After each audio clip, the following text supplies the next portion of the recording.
بەڕاستی ئەم شەو دیاردەیەکی ناشرین لە شاری دسکۆماتڕوویدا بەیانی هاتیمان بۆ سەر قەبران ئەم حەفارەمان دیاری کردە بۆ قەبرستانی ئیمام حەسەنە قەبری بۆ هەڵکەین بۆ مردوو فاتحەکەی دزرابوو لایەن چەند کەسانێکی نەفس نزمەوە مع الأسف خەڵکی شاری دسکۆماتوو ئەهلی ئەوە نین ئێمە لەوەز یعنی ئیشە بۆ کاری خێر هاتیمانەوە بۆ کاری خێریش ئەڕۆین و لە خەڵکی شاری دسکۆماتوو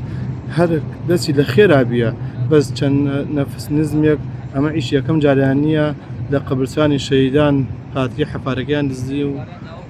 لە قەبرستانی ئیمام حەسنیش ئەم بەیانیە هاتیمان قەبر هەڵکەین بۆ ئافرەتێ مردوو بوو پاتریەکان دزی بوو وەیتر داوا لە هێزە ئەمنیەکانەکەین لە ئیدارەی شارەکەین ینی هێزە ئەمنیەکانەکەین چای بکشێ بەم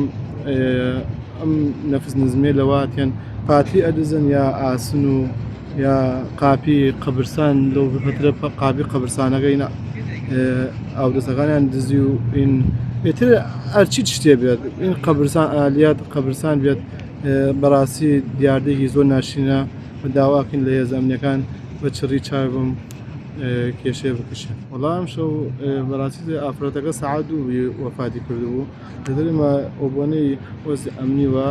سەعات دوای نوێژبانیە دامەجاتێن بۆ قەبرستان لەگەڵ کاک حاجی کامیل سەرپەرشتی قەبرستانی ئیمام حەسەنە لەگەڵ جەماعەتەکەیە هاتیمان حەفارەمان کردە ئیش ناغە سەرفی لێنە ئیش ناغە سێگە پادەیە دزراوە ئیترێمەش ڕاستی جەنازە شۆراوە تۆ بەڕێک کریا بەرەو قەبرستان قەبر تەواو نەبوو